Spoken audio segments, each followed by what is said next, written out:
anti-disestablishmentarianism. ලස්සන දිග ඉංග්‍රීසි වචනයක් ඉගෙන ගන්න ගමන් ඔබගේ දැනුම පෝෂණය කරන්නට මම නිර්මාණය කරපු මෙම වීඩියෝ නරඹන ලෙසට මම ඔබට ඉතාමත්ම ආදරයෙන් ආරාධනා කරනවා. I am Gently Silva. Winter Ferry English Academy. අපිට යොදා ගන්න පුළුවන් යම්කිසි දෙයක ආරම්භය හෝ අවසානය. The beginning of something. The beginning of the world. ලෝකයේ ආරම්භය. The end of the world. ලෝකයේ අවසානය. ඒ වගේම මේ සම්බන්ධව විශේෂ අවධානය යොමු කරද්දී at කියන preposition එක මුලට දාගන්නවා.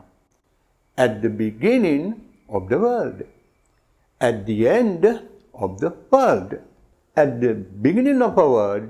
එහෙම නැත්නම් at the end of a word අපි යම්කිසි අකුරු කිහිපයක් එහෙම නැත්නම් ශබ්ද කිහිපයක් මුලට එකතු කර ගැනීම හෝ අවසානයට එකතු කර ගැනීම affix යනුවෙන් හඳුන්වනවා. Affix means a group of letters. අකුරු කිහිපයක් එහෙම නැත්නම් ශබ්ද කිහිපයක්. A group of letters or sounds added එකතු කරනු ලැබූ at the beginning of a word වචනයකට මුලින් හෝ වෙනුවට or at the beginning of a word or the end of a word. Prefix means an affix placed at the beginning of a word. වචනයක මුලින් එකතු කරන ලද affix එකකට තමයි අපි prefix එකක් කියලා කියන්නේ. For example, advantage කියන වචනේ අදහස ඔබ දන්නවා කිසියම් වාසියක් වාසිසහගත තත්වයක්. Advantage. This කියන හඬ එහෙම නැත්නම් අකුරු කිහිපය මුලින් එකතු කර ගැනීමෙන් advantage කියන වචනේ තේරුම විරුද්ධාර්ථයකට හැරෙනවා. Disadvantage වචනයකට අගින් තැබූ affix එකක් තමයි suffix යනුවෙන් හඳුනාගන්නේ. employ යන වචනයට අගට er එකතු කිරීමෙන් employer රැකියාවේ යොදවන්නා.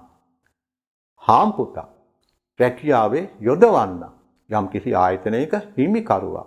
එසේ සේවයේ යෙදෙන කෙනෙක් ගැනත් අපිට හඳුනා ගන්න පුළුවන් e කියන කොටස employ කියන verb එකකට එකතු කිරීමෙන්.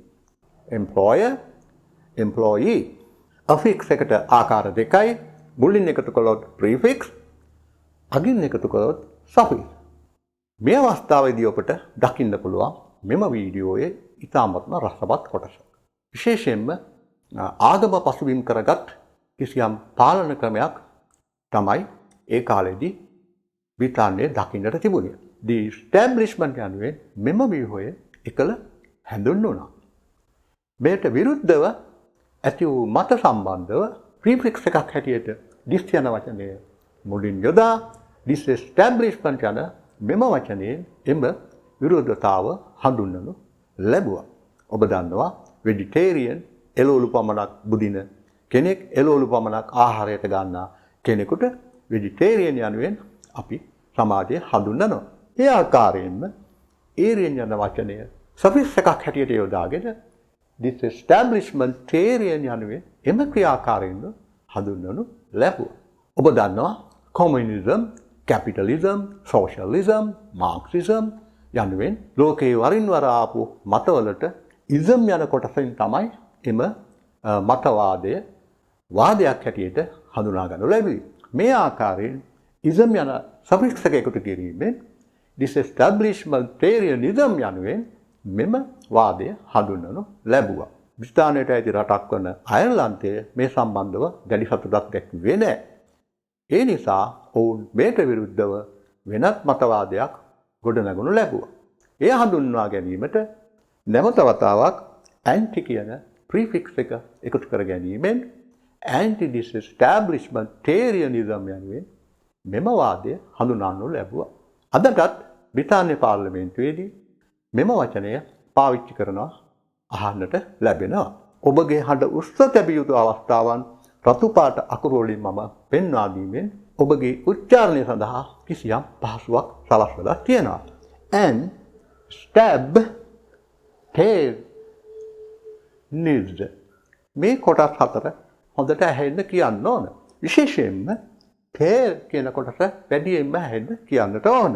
And it is establishmentarianism. And it is establishmentarianism.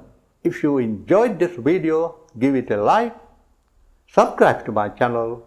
You will see me in my next video. Until then, goodbye.